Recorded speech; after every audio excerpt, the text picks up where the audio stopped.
Hey y'all, it's Donna again.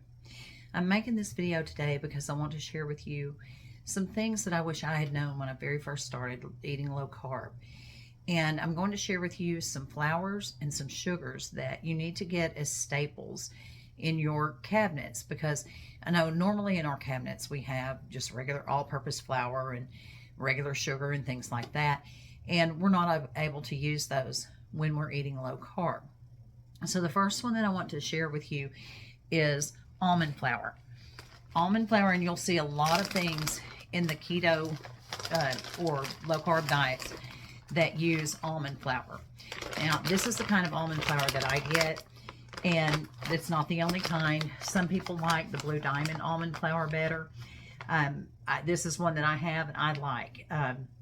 The thing about almond flour is obviously it's made from almonds. It is low carb, and it does have just kind of a very subtle nutty flavor. So it's very good to use in baking and anything, any kind of baked goods that you would want. Almond flour is something that you'll want. And I'm also going to link in the description below links to all of these different flours that I'm talking about. The second one is coconut flour. And this is the kind of coconut flour that I have. And I have these in plastic bags because sometimes, when you open them, they have those little self-sealing things at the top. And sometimes when you open them, it rips them apart, so it doesn't seal all the way. But this is the coconut flour that I use. It's not the only kind that there is. There are all different kinds out there. You have to just kind of try and find the one that seems to have the best flavor for you. The thing about coconut flour is that it's made from the meat of coconuts. And another thing that you need to realize about coconut flour is that it absorbs a lot of water. So you're going to want to use oftentimes less because it's going to absorb a lot of the water. You may have to increase water or whatever. I wouldn't recommend making something just completely out of coconut flour. The next one that I want to show you is walnut flour. This is not necessarily something that I would say that you really need. Almond flour and coconut flour, I would say yes, you definitely need those. This is another one though, it's made out of walnuts. It has just a very slight nutty flavor, and it can be used in all kinds of recipes as well, just as, like you would almond flour or coconut flour or whatever. It may require less of this because it's a little bit less dense than all-purpose flour. So if a recipe calls for maybe a cup of all-purpose flour, you might want to use, let's say, 3/4 cup or half cup of walnut flour instead. You just have to you're going to have to kind of play around with it. Because it is also, you may have to decrease your liquid in your recipe because this is very moist. It already has a lot of moisture in it. Another one is Almond Meal. Now, I showed almond flour a little while ago when I very first started.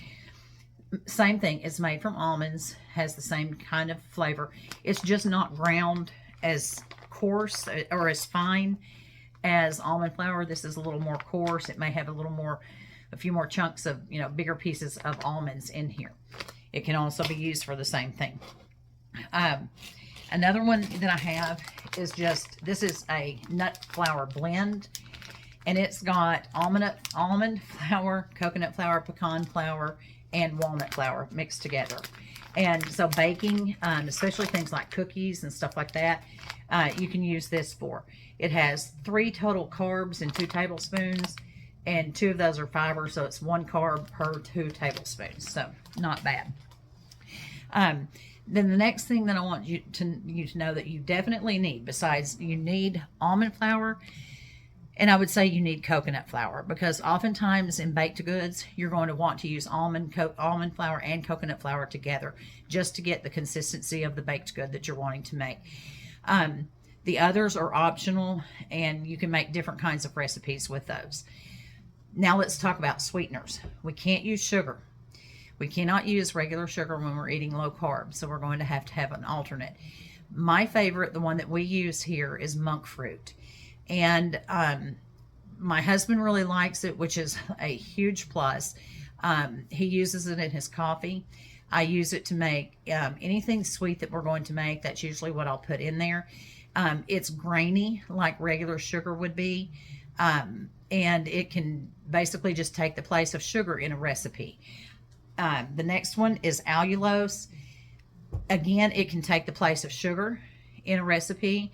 It's more fine than the monk fruit. You're not going to get as much graininess in the allulose as you will the monk fruit.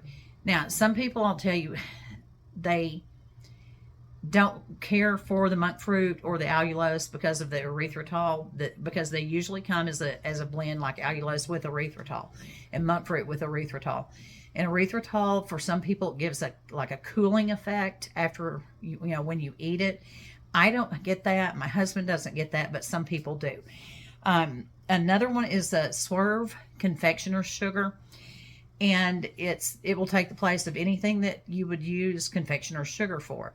It also can be used in recipes when it calls for sugar. You can use the confectioner's sugar because it's not going to be grainy at all. Oftentimes I'll use that in ice cream because it won't give you that grainy feeling in your ice cream like the monk fruit or something else will. Then there's also Swerve brown sugar. It's going to take the place of what you would use brown sugar for, chocolate chip cookies, things like that. So you'll definitely want to have some of that. And I would suggest on the sweeteners that you choose your sweetener. Try them all. Choose the one that just works best for you. Because there's also stevia, and I don't have the monk fruit and the other because it's actually in my cabinet. I keep it in like canisters in my cabinet, and that I'll show you that on another video. But this is stevia. This is stevia drops. Some people really like stevia and they use stevia for everything. For me, it has a bitter aftertaste. My husband used to use it in coffee and he was kind of okay with it, but he said to him it kind of had a bitter aftertaste as well. And then the last one, or another one, is xylitol. Xylitol used to be my go-to. My husband loved it. I mean, it was just, that was our favorite one. But one of the things that you need to know about xylitol is that it is not pet friendly. My husband spilled a cup of coffee and he had made it with xylitol. And we were both freaking out trying to get it up before the dogs got to it and licked it or whatever, because xylitol can kill your pets. So keep that in mind when you're choosing your sweetener. And then there's another one that is golden monk fruit. It's the same as monk fruit. It's just made, it's kind of like a raw cane sugar replacement. It's very sweet and it's very good. And then the last one that I want to talk about is Sukrin Gold. Again, I'm going to put a link to all of these in the description below that can will take you to Amazon or Walmart where you can, purchase and try the different ones. Because again, try them. You're going to have to find the one that works best for you. I can't just say you need to go buy monk fruit, because you might get it and go, gross, why am I eating this? It's like giving me this horrible taste or whatever. So you're going to have to try the one that works for you, that takes the place of the sugar. And all of these can be used for baking.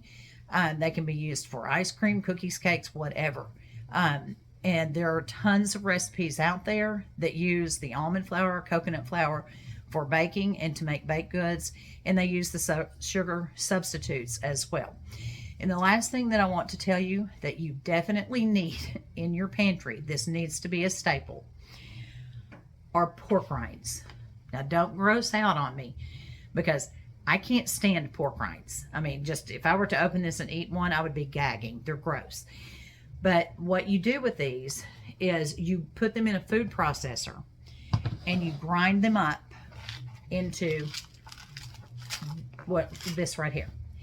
And this you can use for breading. Like if you want fried chicken or something, have the taste of fried fish, you can use this. I use this for my pizza crust. It helps give the pizza crust a little more crunch, a little, more like what you would get if you were eating a real life pizza. So I would definitely say you need to get pork rinds. This is a jar that I've got. I'll grind it up and I'll put it in this one. And I just keep these ground up in my cabinet. And when I need them, I just pull them down. And I like to keep them in this plastic jug because I can put a 1 cup measure down in there, scoop out a cup that I need, and then put the lid back on and I'm done. So I've given you a list of things that will help get you started on this low carb way of eating. And I would suggest that you definitely purchase almond flour and coconut flour. And then you need to try the different sweeteners. You're going to have to find the one that just works best for you. I can't tell you that this is the best one. For me, the Lakanto monk fruit is the best for us because that's what, we both like that, and it doesn't give us any type of bitter aftertaste or anything like that. But you're going to have to try different ones. So I would suggest purchasing several different kinds of sweeteners in the smallest size they have and trying different ones. Do not try them just by eating a spoonful or putting it on your finger or something like that. Don't do that. It needs to be cooked in something. Make a glass of tea and use it as a sweetener. Start with a very small amount and then, increase it. Do something like that so that you can kind of get the taste of it. Get some plain yogurt that's not, absolutely no sugar in it. Add it to that. Try that. And, try out and find the one that's going to work best for you. So I hope you found this helpful. Again, the links are going to be below. Where you can order any of these products.